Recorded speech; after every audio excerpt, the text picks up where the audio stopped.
great pleasure to be in Spain. My favorite place to speak for several reasons.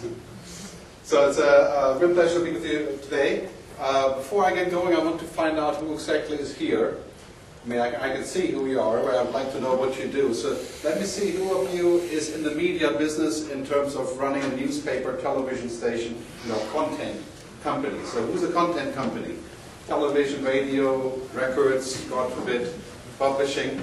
Okay, very good. Okay, and who's in the media business as an agency? Agencies, okay, and media buyers, media planners. That's the same in HD, I suppose. Technology, who's in technology? Okay, and e-commerce, portals, shops and stuff. Okay, now here's a stupid question. Who's on Facebook? Stupid question. It's like saying, who goes to the bathroom in the morning? So, today is a very interesting day. A big day for the future of the internet in many ways, because today Facebook goes public.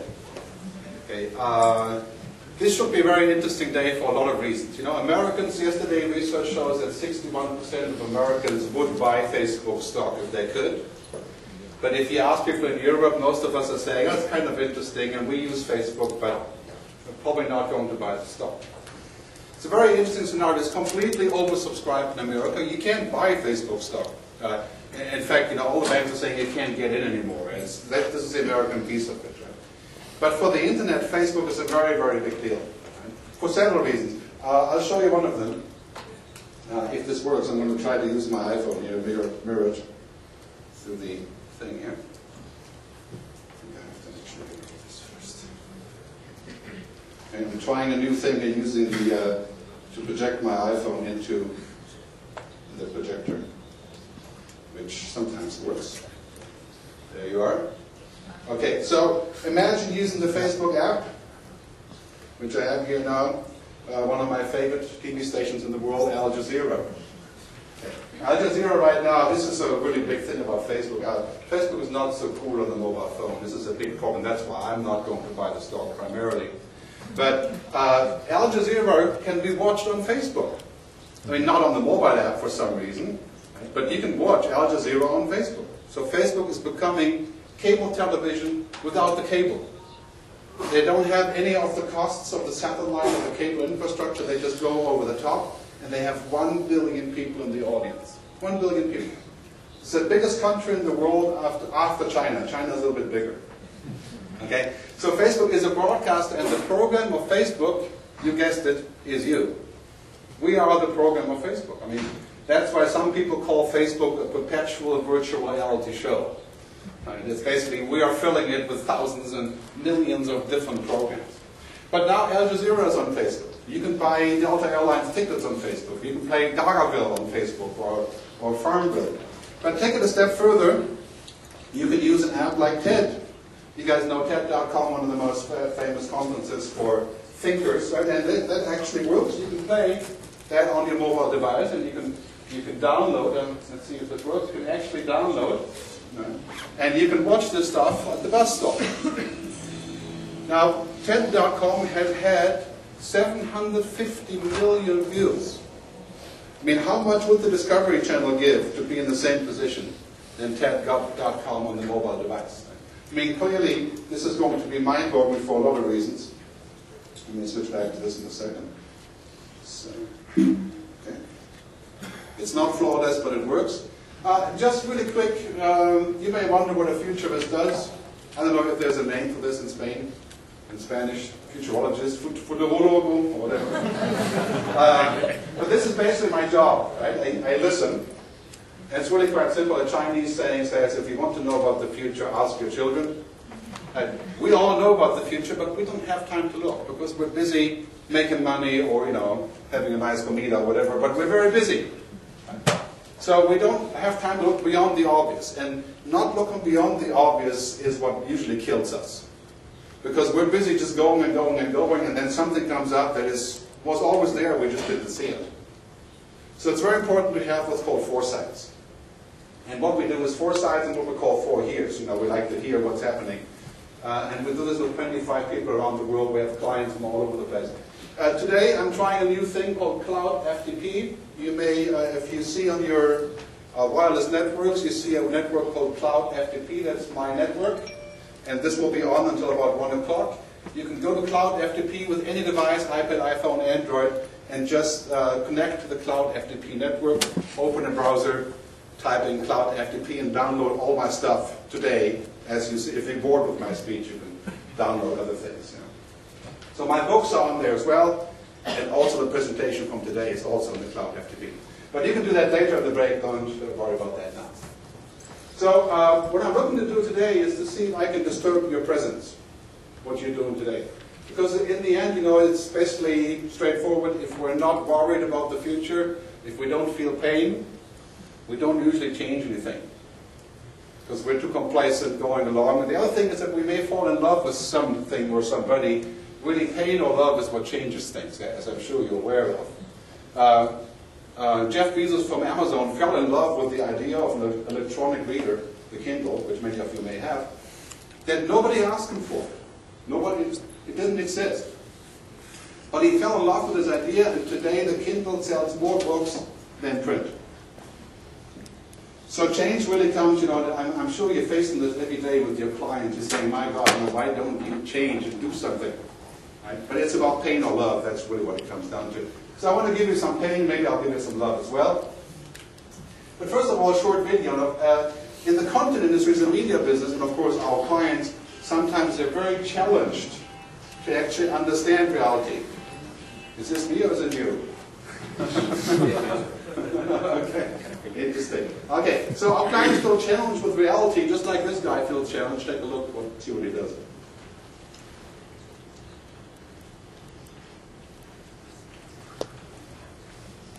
If you haven't noticed, you know, this is an iPad. You know, this guy thinks it's a chopping board because it looks very good, and you know, he doesn't understand what it does. And I can't tell you how many of my clients have this problem.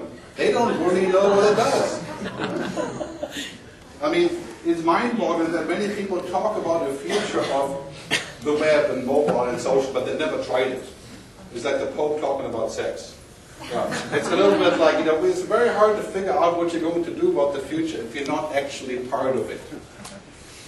I mean, think of this as a scenario that we're facing every single day. We have to get our clients inside of this room.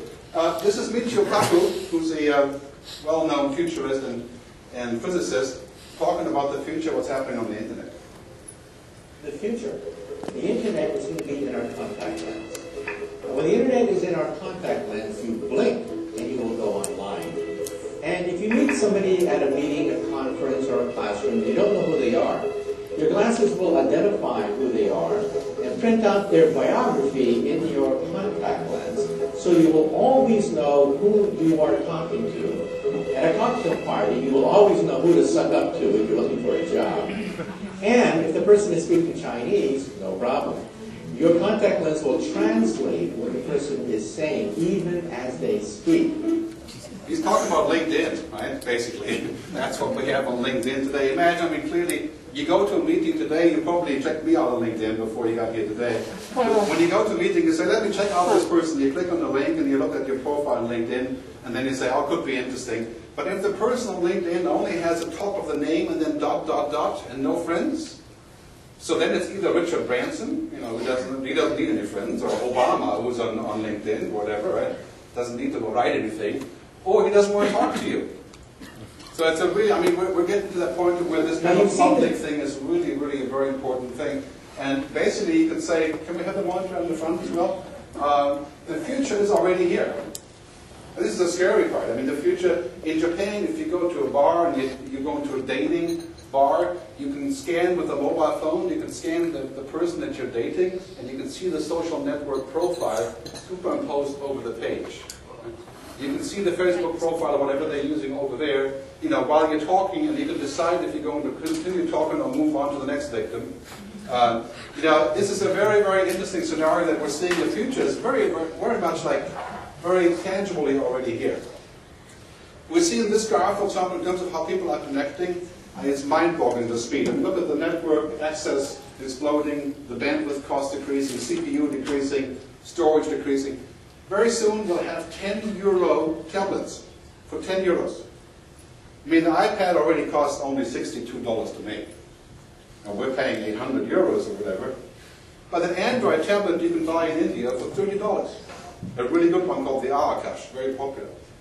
So, bottom line, 10 euros for an Android tablet is entirely possible. We're going in many ways, you know, about Moore's Law, you know, technology increasing. We're going beyond Moore's Law. I mean, the speed of data is just mind-boggling. As I'm sure you're aware of, media is going mobile. I mean, the mobile is huge in Spain, but it's also worldwide. It's becoming the #1 vehicle. I mean, look at this. Africa already has twice as many people on the mobile internet as we do. That's because they don't have stationary internet or computers. But basically, we're going to see in the next 3 to 5 years, 50 to 70% of all internet access on mobile devices. I mean, if you don't have a mobile strategy for your client, you're in deep trouble.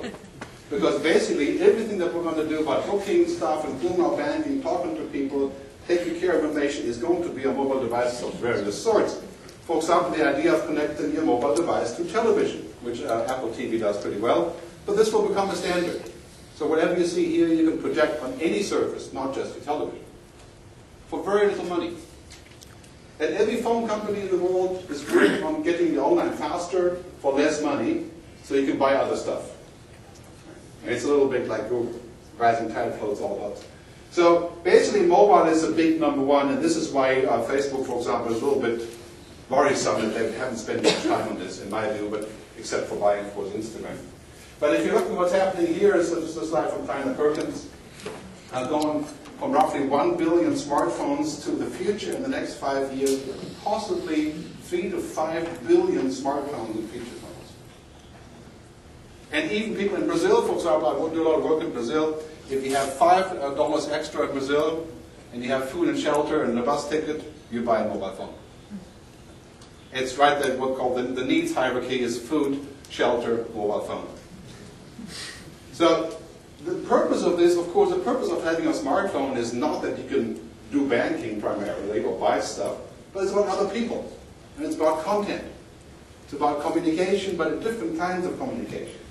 So lucky for us, you know, we're about 15 years after the birth of the commercial internet. We've just made 4 very big leaps. And Kleiner Perkins calls this SOLOMO, social, local, mobile. And add one more thing to it, social, local, mobile, and the cloud. The cloud meaning that all the stuff that we need and that we consume is moving to a place rather than a device or a DVD. So we're talking about movies, we're talking about music, Spotify. Right? You guys have Spotify here? Yeah, have Spotify here. We'll talk more about that in a second. But so you have music in the cloud, you have education in the cloud. It's $1 trillion business moving into the cloud. Governments around the world are now looking at buying hundreds of millions of reading devices and not print books. They will have savings of over $1 trillion if they don't have books. But guess what, of course, the publishers are saying, you know, we're not so happy with that model, we'd like to continue selling books. But social, local, cloud, and then all of that is media. So no matter what part of the media business, whether you're in production or content creation or packaging or technology or advertising, this is a very good trend. There are a lot of issues here, of course, that we'll talk about in a second. But basically what we're seeing here is also that going direct is becoming a real option. I mean, if you talk to brands, the #1 thing they want to do these days, they want to go direct to the consumers. BMW wants to reach consumers through movies, and through apps, and through Twitter, and through internal websites, and God knows what. They all want to go direct. Every writer wants to go direct. Every author writes a book. Every filmmaker wants to go on Kickstarter and take your money. My last book, The Future of Content, it's my 5th book. I wrote the book in about 100 hours because I had already written most of it. I published it on the Kindle in 24 hours, and a week later I sold 3,400 copies on the Kindle, which is not a lot. But I made more money than with my first book, which was a bestseller, selling over 100,000 copies in print. But this is not about money, it's about speed, it's about access. So brands go direct, artists go direct, producers go direct, which does not mean, of course, that we don't have big media companies. We will. But this will be a side-by-side effect. And Facebook will become a platform, for example, of going direct. You've heard about YouTube commissioning about $220 million worth of movies, of production, film production. Facebook will very likely put together a fund for $1 billion for people to create movies commissioned by Facebook studios. But Facebook will not be a studio, it will just be a platform. The same goes for YouTube, of course, same goes for Apple TV, same goes for Netflix and Hulu and the BBC and so on. That's a commission of content will definitely explode there. French futurist Bruno Latour said a great thing, I think in 2009, change the instruments, and that's what we have now, and he will change the whole social theory that goes with them. For example, you see, of course, the behavior of people is completely different now. If there's something wrong, they're very likely to pull out their mobile phone and make a comment to somebody, whether it's TripAdvisor or Quiet or Twitter. We can all complain, we can comment, we have a lot more power as consumers. And we can, of course, be fooled and show ourselves being drunk at a party as well. So the tools have changed and the social theory have changed. And if you're in the e-commerce business or the advertising business, the entire way that we buy and sell is changing. We're not going to buy anything from you just because you're the only thing I can buy or the only thing I can watch. For example, airlines have really suffered from this. The only way to go from one place to the other was a long time was a certain airline that would go there and they would charge €1,000. Well, now we have 15 airlines.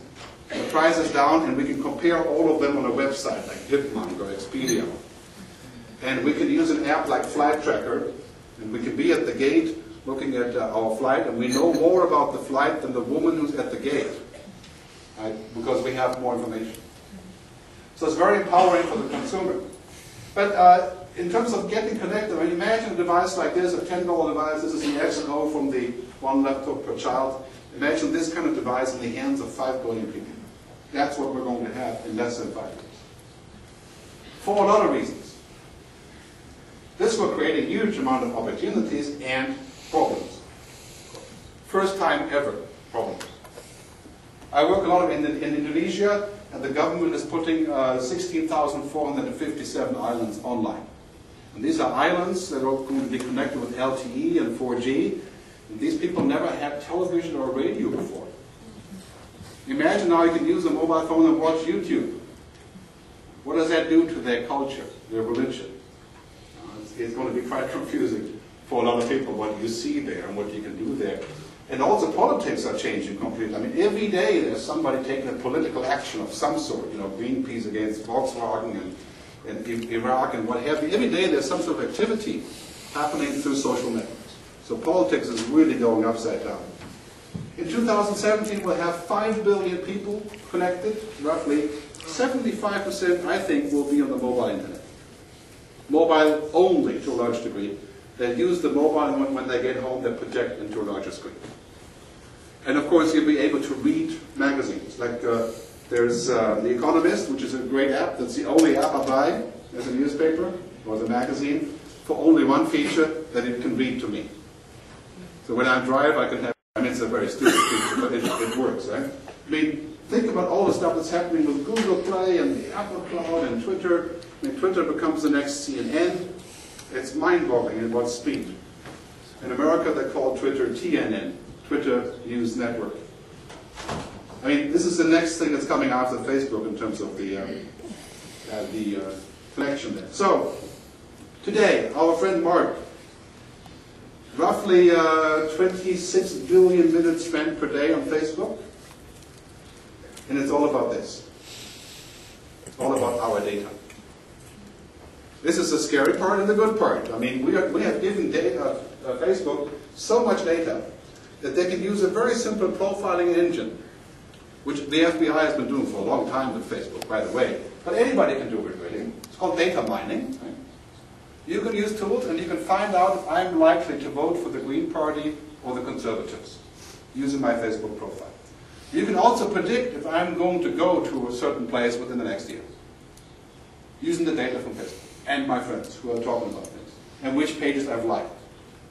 I mean, clearly, if I've liked 10 places in Bali, then it's quite clear that I'm looking to go, so it's not rocket science, right? But this is really fantastic because for advertisers, nothing better than this, because these profiles are deep and they're fairly real. And they're not public. They're behind the wall. So very powerful stuff. I mean, if you're looking at this, the biggest country in the world, the fact that they are broadcast to the cable TV without the cable, they can present content, they'll reinvent advertising. Google advertising substantially, Windows is closing. Because advertising is about disruption and about, the data isn't good enough. They're trying to fix that, of course. Data mining, mobile sharing, and Facebook already makes about 8% of the money with digital payments. Now imagine if you're a bank. The fear of God is rising when you think about digital currency. Digital money, Bitcoin, Kachingo, Flatter, Facebook credit. Why do we need credit cards? We don't need credit cards. I mean, the number on the credit card could be my mobile phone. We don't need plastic to carry a number. So think about what the banks think about this. I mean, this is basically coming. They know it's coming. It's a lot like the record companies. They're looking at the cloud, the music cloud, and saying, oh, this is not good because it makes the access equal. And it changes our business model. So a lot of interesting things about Facebook, but here's why I'm not buying the stock today, if I could. Here's our friend Julian from WikiLeaks, or friend or foe, depends on how you look at it. He says, I give private information on corporations to you for free. I'm the villain, the bad guy. And Mark says, I give your private information to corporations for money. I am the man of the year. It's very hard to figure out what's worse. And the key question is Facebook actually going to care about who we are and what we want? Or will they just totally maximize the profit in whichever way they can, not give a shit about us? That would obviously kill them. It would be the next MySpace. That question is open. If that question wasn't open, I'd be a buyer. And I could figure out how they're going to use this. But how will humans and machines, data is, after all, is a machine, is algorithms. Right? How will they interact in the future? This is a key question for advertising. Because if you don't get data from people, you can't show what they may want to see. You can't make a match. It's like meeting somebody with a paper bag over their head. You can't identify who they are. How will that happen? You know a system called Cloud. It's a rating system, Cloud or Peer Index.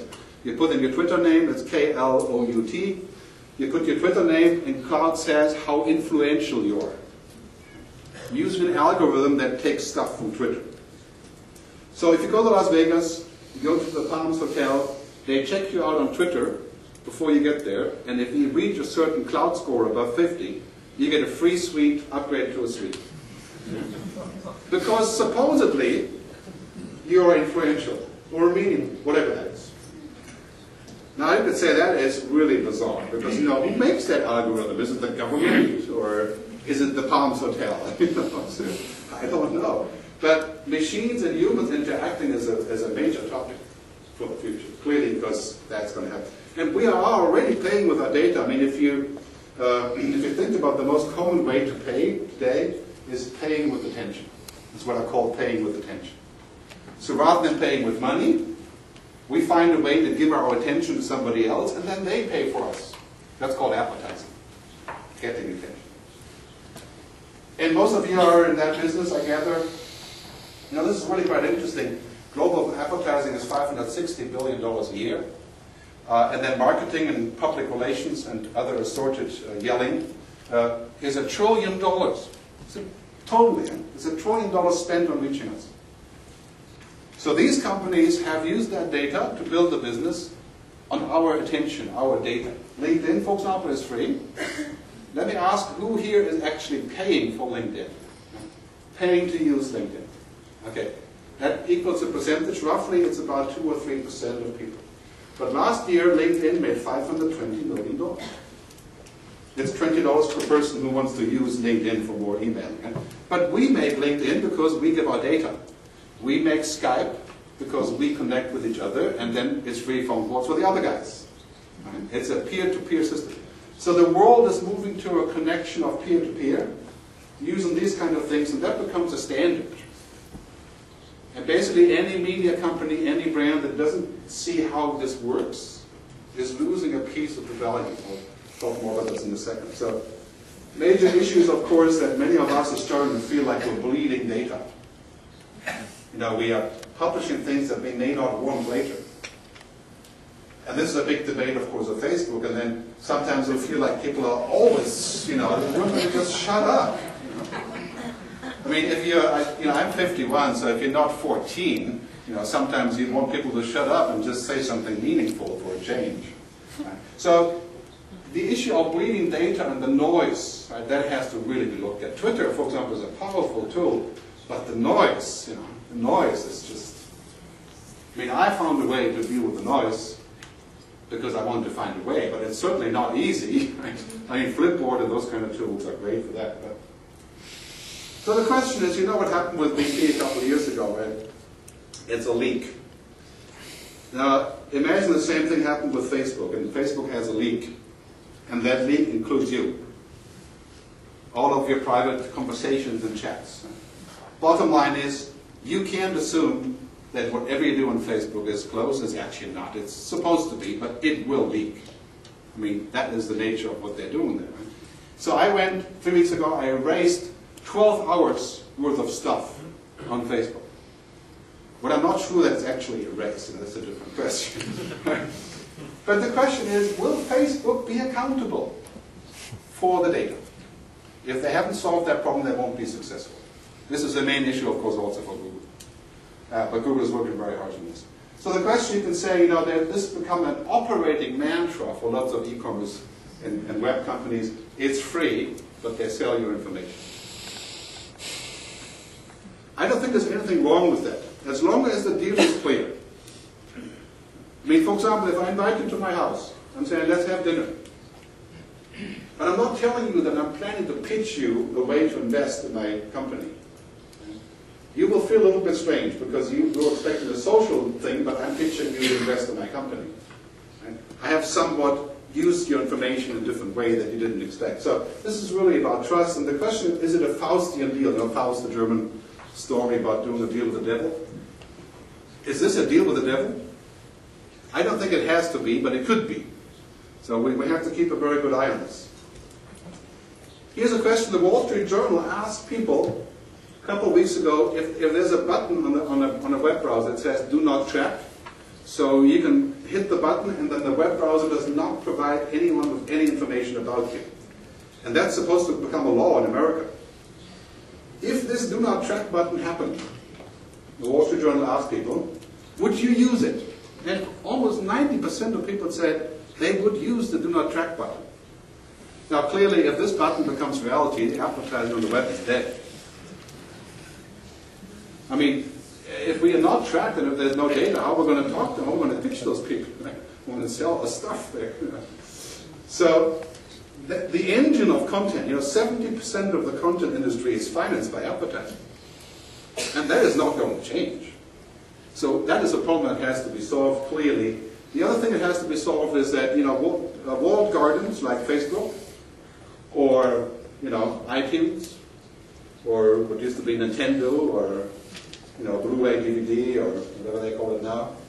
Walled gardens can be interesting, but they won't last. Because walled gardens have huge disadvantages. Once you're inside, it's beautiful, but you always have a hurdle. You're hitting some sort of wall and then it becomes uncomfortable. Right? So we're now in a shifting, we're going to see Facebook become entirely open, more or less, in the next 3 to 5 years as well. Because Facebook is an operating system. Right? I don't want to talk about Facebook the whole time, but anyway, it's about to become more than a game, right? From the Facebook version, and in a way, we're sitting here now and saying, we're looking at ourselves being grilled in the Facebook oven. Again, don't get me wrong, I probably would buy it if I had lots of money to spend, but I got burned on Nokia, so I'm not buying any of that. So, anyway, so now on the internet, we are the show. This is the interesting part. We are actually the show. We're the stars of the internet. The micro stars. Even if you Twitter once a month, even if you only write one review, you put 1 star on TripAdvisor, so we are creating that what's called meta content. And nobody can get around that fact that consumers are now doing all these things. So for example, in the future, we're going to talk to our television. And this already works. I've tried it many times. It works great. But it's a little bit geeky. In the next year or two, every TV company is rolling out televisions. Like Samsung has a television that you can talk to, that you can use gestures. So you can sit there and you can play like Kinect. This will become normal. So my mother can sit there and talk and say to the television, Colombo, please, and it will pull up, like he's dead now, so it's going to pull up from heaven, I guess. And then she says, this show sucks, television, right, like we've seen in the movies. And you can contribute to metadata with talking. Imagine what that will do for advertising. Imagine if your ad can be instantly rating people saying up or down, just by motion sensor, right? You'll get a billion people to say up or down. Or talk about whether you say the truth or not. I mean, this is going to be quite mind-blowing. And the European Commissioner has already said in 2009, personal data is the new oil of the Internet. And many people have said it before me, but I like to use the word data as the new oil. So if you're in the business of media, communications, advertising, public relations, it's all about that. And if you just Google data as the new oil and Gerd, you'll find lots of stories that I've written about this. Literally, as you know, of course, the oil industry has fought many wars about oil. And we're now about to enter the wars of data. Hopefully not with dead people, but maybe with dead companies. Yeah. Because basically oil, data is becoming a huge asset worth trillions of dollars. The media has become a lot more about us, so that we are also more in charge. I mean, it's a very interesting thing. We've moved from the centralized idea of media and companies to decentralized. This is not just for media, but also for politics, for example. There isn't a single politician who wants to be elected that isn't going to use what's called social media, but I call it just a connected society in some way or the other. There's a great report from RICO in The Economist called Agent of Change, and you can download that from the internet. Just put in RICO, R-I-C-O-H, and Agent of Change. It's an 80-page report. I definitely would recommend it. It's free. And they're talking about all the disruptors that are happening. Cheap smartphones for all. This is number one. And if you don't get it yet, spend 4 weeks without your computer. Just use a smartphone. I'm trying to get all my clients to do that. Say, guys, all of the executives, the board members, everyone, let's use only our mobile phones for 2 weeks. And see how that works. Do your banking, do your communications, speak to order food, whatever you want to do, get them off. And then you find out actually what's happening is that the phone is taken over from computers. Desktops are becoming irrelevant as a tool of communication, but it's a tool of work. That's really quite different. Business-oriented social networks, data mining, cloud computing, 3D augmented reality, and so on. You'll hear more about that stuff today. Sounds very geeky. For example, when we talk about augmented reality, it sounds like Star Trek. But imagine that only 10 years ago, the idea of going to Mount Everest and recording a YouTube video. I did it last week. No, just kidding. I wasn't there. But you can do that. You can make a YouTube video on the top of Mount Everest. And that was total fiction just 10 years ago. I mean, imagine the technology moves so quickly. Now, augmented reality will become a standard. We'll go to a museum, we'll hold up the phone, it will tell us the story of we don't need the museum guide anymore. It will tell us the story of the image, of the picture. So, we talked about this a lot when I was, I used to be a musician and producer, and then I switched to doing internet stuff. We talked about this in the late 90s. This is why we invested so much money in internet products, saying that we have convergence. And it was way too early, but now we have it. And it's bigger than ever. Basically, convergence of search and social. Ask yourself what's more important. That you're going to find something that's objectively linked with references of algorithms, or that your friends have recommended or endorsed. I mean, the answer is clear. Our social network will always be statistics. Television and the internet is completely convergent. If it wasn't for the internet taking over television, television would be dead. And this is great news for the television people. It's not good news for record people or music people, for example. But this conversion has a huge amount of potential commercially and also in terms of innovation, of course. And now the next thing is that telecoms, your mobile operators and ISPs, they are looking at media and they're saying, guys, all this stuff is happening on top of what we do, the network. So if we don't become part of media, if we don't get involved with social media and apps and transactions and payments, we're dead. Because people are going to use our network and they pay us for that, but everybody makes the money on top. So now you're going to see what's called telemedia, the telecom companies getting into your turf. And in fact, those will be the partners for you of the future. So we have to get away from this kind of thinking. This is a real problem, especially for big companies. We all live in silos. You know? There's the tech guys over here, there's the hardware people, there's the content people. We don't talk to them. They run their own little world. Disney is in their own little world. That isn't going to work in the future. Because the consumer doesn't think of it the same way. The consumer thinks if they can get online with their mobile phone using Vodafone or Telefonica, that YouTube is free and music is free. And so on, right? It's basically a consequence of this silo. So the idea of a silo is game over. If you work for a company where you're dealing with silos, you should either quit or change it. Because that company is going to die.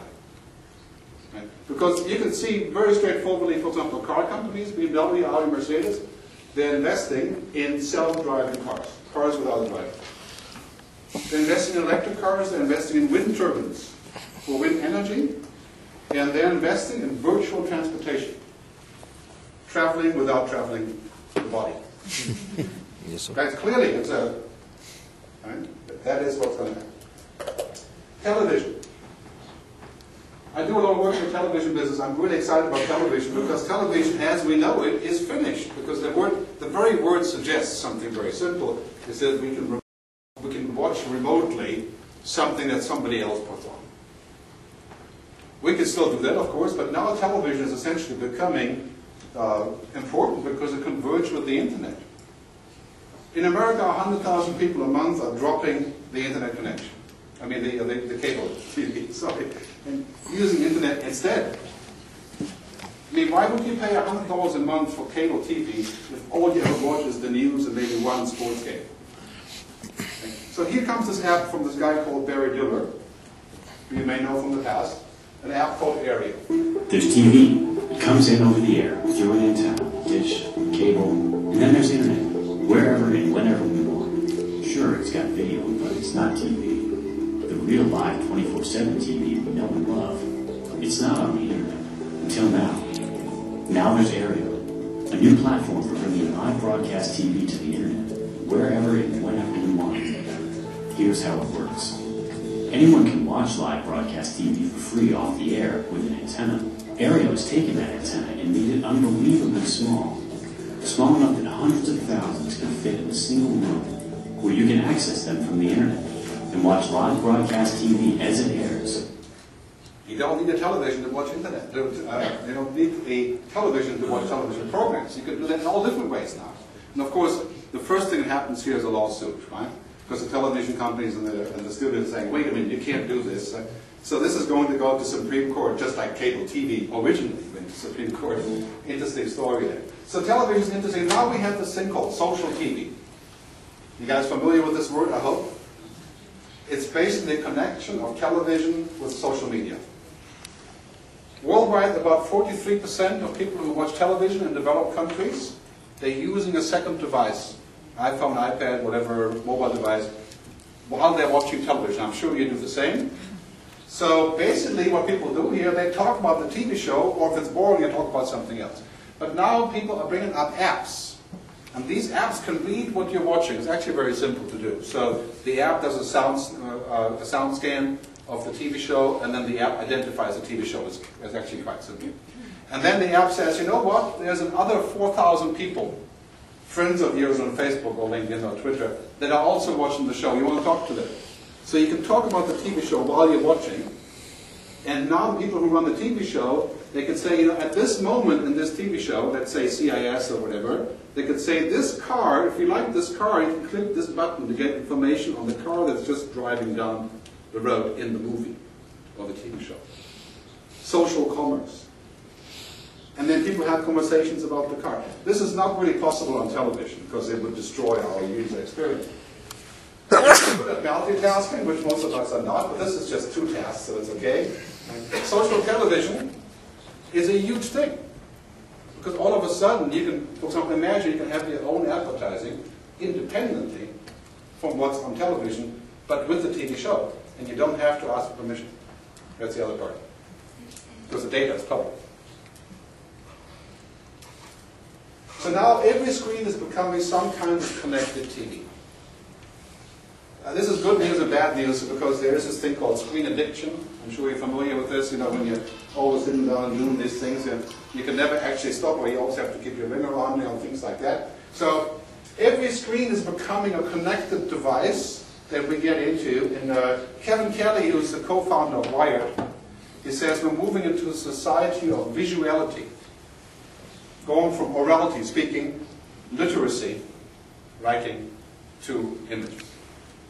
The bad part is I'm not sure if we're going to lose the writing, but clearly if I can speak and then it becomes written, then the reason for me to write well is in question. It's a very scary idea that you don't have to learn languages because the computer can translate, which is also a possibility. So he talks about visuality, but basically what this means, Kevin Kelly calls this screening instead of viewing. Everything is about screens and how people interact. And this is, of course, good news if you're in the business of media and content, because screens are the vehicle for this. Now we have kids, of course, being entirely familiar with how tablet devices work. Tablets are, in fact, great for young kids, if you let them, and old people, if they work. In many cases, you know, it's really quite interesting how quickly kids pick up on this very natural, it's called natural user interface, the NUI, not the GUI. And then you have kids who are used to this and see what they do, then they see a magazine, right? They're trying to zoom the page in a magazine. Right? Because now they're basically saying, you know, this is broken. Now here's a question I want to ask you, okay? If it can't be touched, if it can't be zoomed, will it still matter? I mean, if you're in media today, you have to answer this question. If I can't be zoomed, if I can't be found, maybe I don't matter. Because people won't even understand how it works. I think that's obviously not true for different ages, you know. But. So, Kevin Kelly also talks about how we used to be people of the print. This was very good for newspapers. Because the only way to really, you know, get information is to have it shipped to you, or you sit in the airplane and read, you know. I still like to do that, but that's going to be economically a disaster. I mean, clearly 98% of that stuff is thrown away. Not even recycled in many places. 400,000 trees a day. Of course, you could argue then the Kindle also costs trees indirectly. But we're becoming people of the cloud. Do we really need paper? My view is that if you're in the newspaper business, you better dump paper as quickly as possible. Because that's weighing you down to go into the future. In fact, many of my clients are thinking about giving presents to their subscribers to give them a reading device in order not to read the paper. But I think you will still have a good place for paper. For example, on-demand printing will be big. So when you get on the airplane and you get your boarding pass, you can also get your custom-printed New York Times. That's printing with the boarding pass. That's already possible, it's just logistically speaking a little more difficult. And you have Spotify in this country, which I really like, Spotify, the music service. Very soon we'll have Spotify for books. So you pay €5, or rather, you know, Telefonica pays €5, and you use their SIM card, and you have unlimited business books. That's going to happen. It's good for us. I mean, it's great for students, for example. Why would you buy all these books if you don't ever read them again? Education is content. Now you have hundreds of companies, including this site called the Khan Academy, which is free. This is where I send my kids to do math lessons. You can go there and say, show me algorithm, whatever the problem is, and I have a great video to educate you in this. So education is becoming content as well. If you're in the business of content education, it's a huge opportunity, because clearly government money goes in there. Education is increasing as a mission, at least in Europe and America, it's decreasing for some reason. But in general, content is becoming something that we access. But think about this for a second. When if you give your kids a CD for Christmas, they're going to think you've gone crazy. A DVD, maybe, probably not. What do they really want? Well, they want a cool device to play it on. It's access now. It's all about access. Music, television, games, apps. Access, not ownership. And this is really good for all of us because it's cheaper, distribution is cheaper, advertising can be better there, and advertising, in fact, is also becoming content. You see that here with music, for example, in America, iTunes sales are completely flat, and streaming stuff is up. The Kindle is a huge resource for people. And, for example, in digital music, you see the end of distribution as a gatekeeper. For many media companies, if they are more concerned about control than about reinventing, they will die. Because basically what they're doing is they're saying to us, you can't do this because it's not part of the plan. And many of us are saying, you know what, we don't like you, we go somewhere else. I mean, in Spain this is very dramatic, clearly. People download a lot of stuff for free because there is no alternative to getting it in some other way that doesn't cost way too much, where you have to buy very expensive equipment. So in a society, you have to ask the question, are we going to either be a pirate or a prisoner? That's not a very good alternative. So in my view, the government should think about that, rather than thinking about laws to prevent people from using the internet. Anyway, my good friend Ross Dawson is a futurist. He says basically what's happening in news media, this is really happening in all media, is rather than focus on selling the printed copy of news and advertising, we're now looking at like 100 different values that are important to different people. And that includes basically, its fragmentation. So if you're in the newspaper business, you may say, my newspaper, say The Economist, we're very good at filtering. We have high reputation. Our site is designed well. We have great insight analysis. You can't have all of these. But basically, at one point, you just decide that the value is not in the zeros and ones, in the download, or the content. The value is created around the content. In all the extras. Why do I buy the Economist app? Because it speaks to me while I'm driving. The content I can read somewhere else. This is why I will never subscribe to the New York Times for $300 a year. Because I don't see those values there that compel me to put up $300. Not because I'm lazy, I don't want to spend the money. So it's not about selling units, but it's about selling a myriad of things. Packaging, curation. So this is very important, of course, because when that happens, if you're in the advertising or marketing business, when that happens, you create real context. It becomes really interesting and meaningful. Quickly about piracy. Fred Wilson, investor in Twitter, about to become very rich. He says, restricting access to content is a bad business model in the age of a global network that costs nothing to distribute on. You may not like this, because clearly distribution made lots of money. But this is like the dinosaurs saying they don't like the Ice Age. It's just here. I mean, distribution is here. We have the internet. If you don't want the internet to be a copy machine, you have to move to China. And even in China, it's not working. So we have to think of new business models, and we have to go basically from this idea of the old order, the previous media, to the pirate world. This is why you see in Europe all the rise of the pirate party, because they're coming from that end of it. But the new order is to make it work. I mean, what's much more important than talk about all these principles that are from 50 years ago, is talk about how we can make the new order that generates revenues. So that's basically a key thing, and then we're living in a world now, our kids live in this world that everything that's fun on the internet is probably not legal. Look at music or films. I mean, there's over 1,000 websites where you can stream movies for free. Thousands. And YouTube is the place where all the kids get their music. When you go to a party today, YouTube is the jukebox. Even in bars, YouTube is the jukebox. But is YouTube legal? Not really, because it hasn't actually gotten a license for all of the pieces. It's very complicated. But YouTube is so big, we can't shut them down, because everybody is using it. So we're living in a world where the illegal stuff is the most popular, to a large degree. So, content companies, media companies are asking me these questions all the time. Should we control consumption, make content unavailable, enforce the payment? I mean, again, if you work for a company like this, time to move on.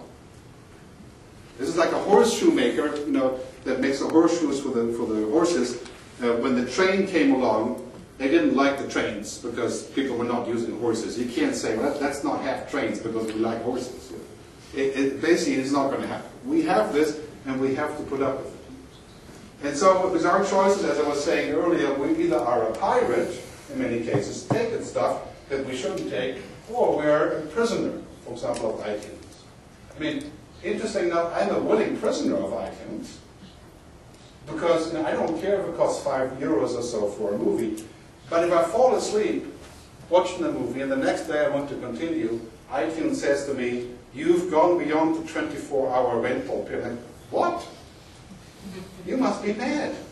Why? There's no reason in the world why this would be the case, right? Except for punishing people who do the right thing. And then you turn around and you try to make new laws to get people not to go on the internet. Right? So, these are our choices. Laws like SOPA, ACTA, PIPA, you know, all the American laws that people are thinking about the internet, there's basically, Peter Drucker said, there's nothing so useless as doing efficiently that which should not be done at all. So we have to really think about alternative. Here's an alternative. Probably the most important business model in a digital society is about free stuff. And this has always been a powerful business model, of course. But now on the internet, doing something for free, or what I call feels like free, which is actually much better. This means, for example, imagine Spotify was free in the sense of Telefonica or another mobile phone company saying, we'll put Spotify inside. When you buy the SIM card or the DSL, it's included. But you can only keep 100 songs or so on your mobile device. You can't keep 2,000. So it's good enough. And you can stream at home, and they would pay for it, which they're going to do, clearly. Because when you're a happy customer, you keep the SIM card, they save a boatload of money by you not leaving. And they can sell ads to you within the app. They could easily generate 2 or 3 euros a month from that. But the record companies won't allow Spotify to do this. Because we're stupid enough to buy CDs. Not in this country. In other countries like Switzerland. So imagine if Spotify was free. How many people would, once they're inside of Spotify, I mean, you've tried Spotify, so it basically works quite nicely. Once you're inside of Spotify, would you give another 5 euros to unlock other features, for example, high definition classical music, live jazz concerts, the ability to have 3,000 songs offline? Many people would do this and they would convert very quickly. I think the conversion rate, for example, in gaming, like World of Warcraft and so, it goes on between 25 and 75%. And the secret really is simple. You give away something that looks like it's free, and it's high value, and you get people addicted. You get people to use your service because it's free, and then you upsell them. It's not a secret. I'll show you how that works on Spotify real quick, so you know what that does. So, I mean, I have my reservations about Spotify, but okay, here's the key feature of Spotify, okay? I can get free music anywhere on the internet. Groove Shark, YouTube, I don't need to pay. But I'm paying 10 euros, and I'm only paying 10 euros because of these guys. These are my Facebook friends with their playlists. I connected Spotify and Facebook. And I do the same for books and television. Right? So if this guy here, let's see, Alpek Doshi, he's a venture capitalist.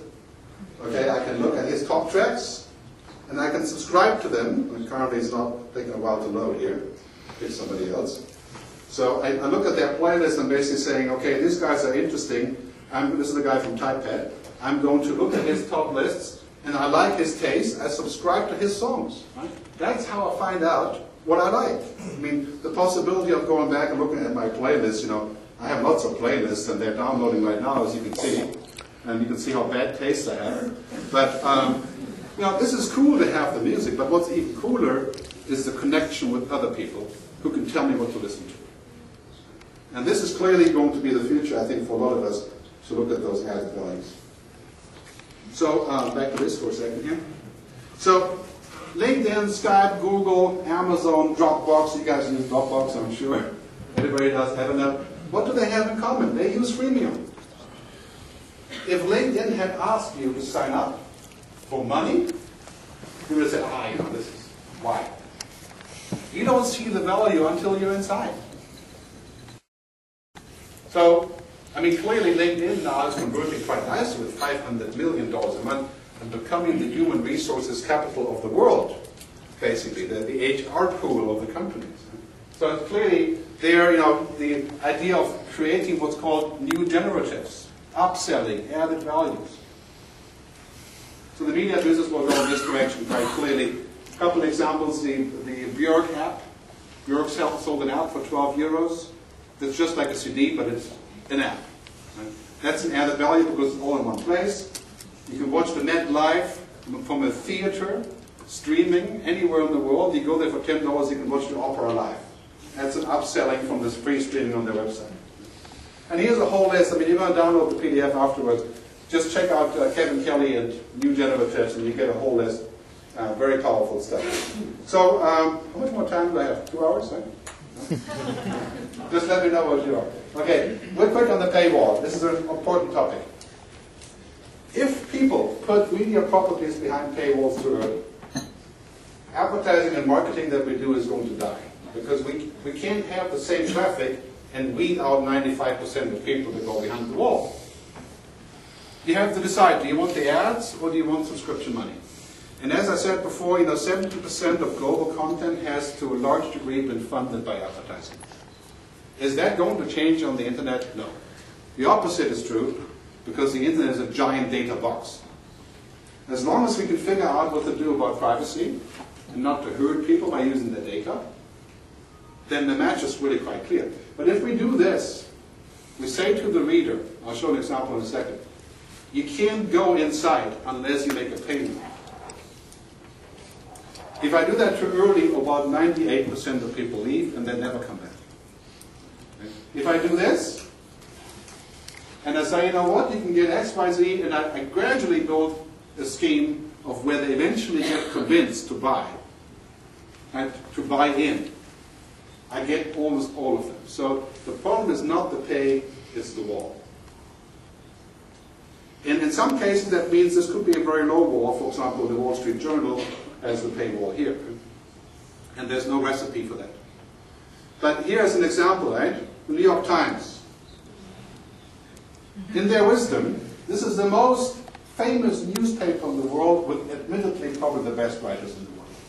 There's no criticism on the New York Times in terms of quality or truth, for that matter, right? Or their writers or anything. It's not about that. You go to their website, they put a cookie, and now it used to be 20 times. Now it's 10 times.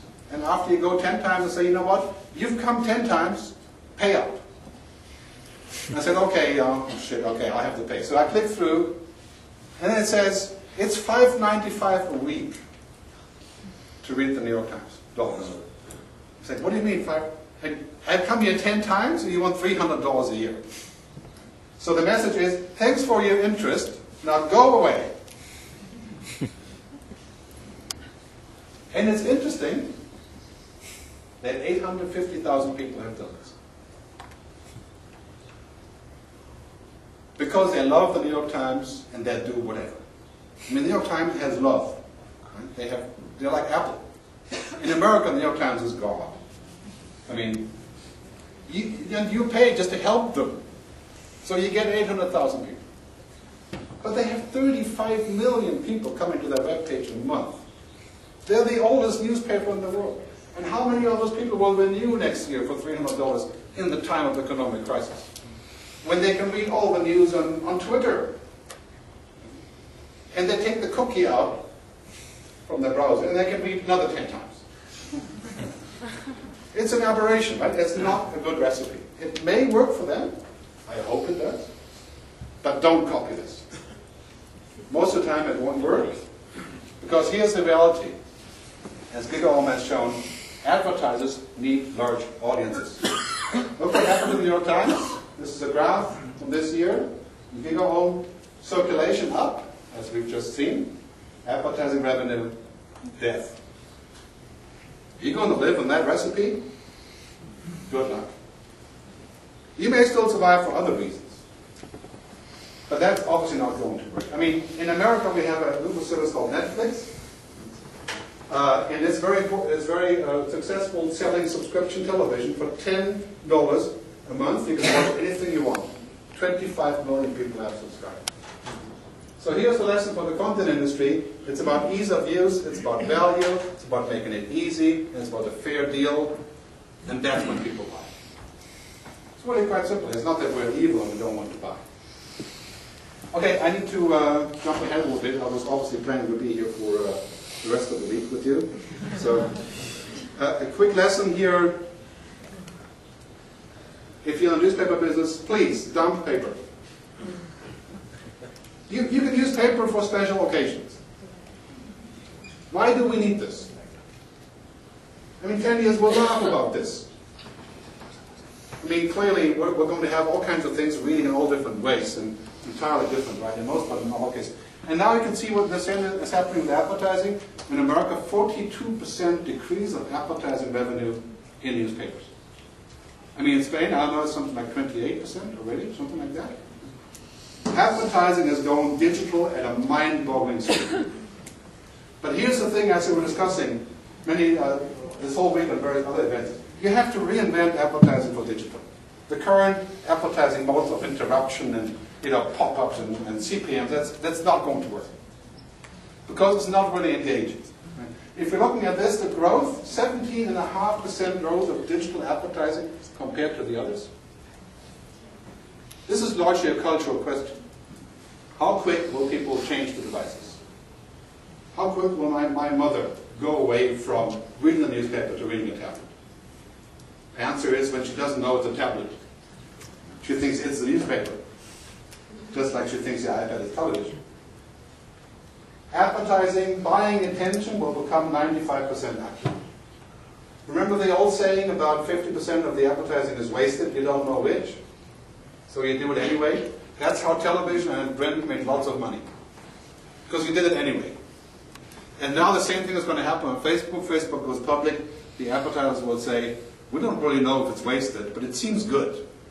Well, they put their money into Facebook. It will be the same thing. You don't know what's wasted. But in the near future, we're going to see 95% accuracy, and we'll only pay if we have results. Right? We'll pay for attention. If we don't get attention, we won't pay. I mean, we're talking about $200 billion shifting. This is a huge slice of, lots of innovation going into this. So, brief summary here. Sorry about this, but I better go ahead a little bit. We're going to take some questions, through Twitter also sometime later today, hopefully. So, we're switching to a society of visuality. If you don't live in this world, you don't know what I'm talking about, you're in trouble. You got local, mobile, and the cloud. That's the future. That's right there. That's the paradigm for the future. Any company that goes in this direction is going to do great, because that's where we go. The concept of advertising as disruption is disrupted.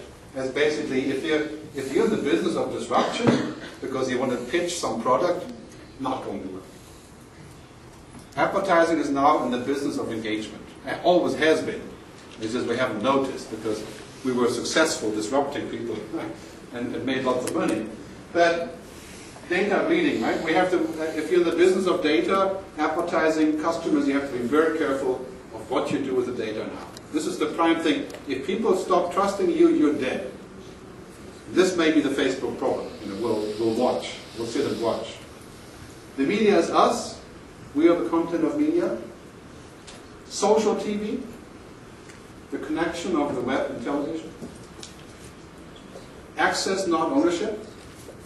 We won't need to own media or education or our health records in the future because we can get to them through the cloud. The new generatives. Trying to find other ways, smarter ways to get people to see the value. This is not difficult. I mean, we're spending, the average iPhone user spends $4.80 a month on apps. That's content. I mean, clearly, that is a business model for the future. Freemium. If you can make something free without having large costs, right, that's the key. Make it free. That's how you win friends.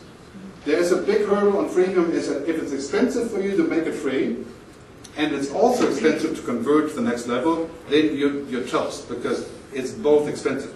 But if it's relatively cheap to make it free, like Instagram was, or LinkedIn, or whatever you're using, or Facebook, you get people inside, then you can convert them. If the conversion is also relatively low cost, like a database flag, like LinkedIn, great business. Dropbox, same thing. That's a very important paradigm. The paywall, in principle, is not totally dead, but we have to figure out a much smarter way than just a wall. Right? Think of it more like stairs rather than a wall. We didn't talk about this. And what I said in the beginning, your purpose, hopefully after today, is to be a disruption. I mean, basically it's about disrupting or being disrupted.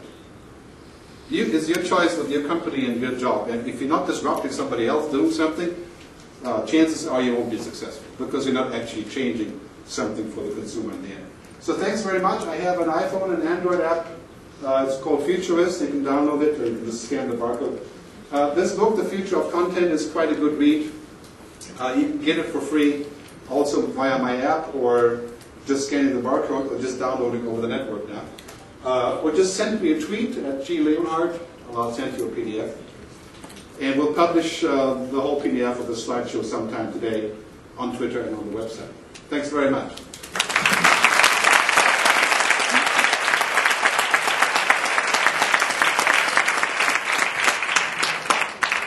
Facturan el 55% de la cifra de facturación del grupo hi.media, que fueron 230 millones de euros este año pasado. Una vez centrada la matemática, contenidos, publicidad y pagos, pensamos en qué enfoque le podíamos dar a estas tres temáticas. Entonces el enfoque que planteamos, con la pregunta que se nos hizo, fue ¿qué les vamos a contar a un centenar de profesionales del sector que no sepan ya? La única respuesta que se nos planteó fue hablar de futuro, hablar de tendencias, de ahí el nombre. hi.media Trends pretende hablar y presentemos qué tendencias, qué podemos esperar en el sector digital dentro de los próximos 2, 3 a 4 años en España. La tercera variable o tercer factor fue el emplazamiento. Estamos buscando muchísimos sitios y finalmente nos decidimos por este. Y pensamos en él porque creemos que aúna y sintetiza muy bien lo que es la filosofía o la idea del evento. Queremos hablar de tendencia, queremos hablar de moda, queremos hablar de funcionalidad y de tecnología. Y creo que este emplazamiento lo presenta muy bien. Para hablar de los ponentes, ya voy a tener que decidirme, ya voy a tener que hacerlo a medida que vayamos empezando. Tenemos 3 ponentes que van a hablar cada uno de contenidos, publicidad y pagos. Y voy a empezar brevemente con el primero de ellos, y a medida que vayan saliendo al estado los siguientes, después los presentaré. Solo un comentario, está ahí puesto el hashtag de Twitter, si alguien quiere hacer comentarios, preguntas a los propios ponentes, o cualquier otro comentario o crítica constructiva, lo puede hacer por ahí. ¿Vale? Para hablar de contenidos, hicimos la reflexión de que los contenidos no solamente son importantes en Internet, sino que muy posiblemente sin contenidos no pensaríamos en Internet. Están absolutamente íntimamente relacionados. Pero también creemos que existe una gran incertidumbre todavía, o dudas sobre cómo va a ser el futuro de la gestión de los contenidos, cómo se van a crear los contenidos, cómo se van a distribuir los contenidos, dónde van a estar agregados los contenidos, cómo y desde dónde los vamos a consumir, y sobre todo, qué, cómo y cuánto vamos a pagar por ellos. Para eso, pues, pensamos rápidamente en una persona que es absoluto especialista de este tema, que se llama Gerd Leonhard. Yo tuve la suerte de conocer a Gerd en FICOT 2008. Estaba también Rodolfo por allí, en las salas de ponentes. Y en FICOT 2008 él dio la conferencia plenaria, y mi suerte fue que luego coincidí con él en la mesa de ponentes y comimos juntos y tuvimos una conversación de hora y pico, en la que más que conversación evidentemente fue, él habló de todo lo que sabe y yo escuché y intenté aprender lo que podía. Gerd es futurist, consejero delegado del Futures Agency, una consultora, una compañía que mantiene como clientes a grandes entidades de Internet, y además de ser, aunque sea muy tópico lo que voy a decir, un destacado ponente en realmente los mejores foros internacionales que podamos ver. Pasa la mitad del tiempo volando y la mitad del tiempo viajando. Gerd. Thank you. Hola.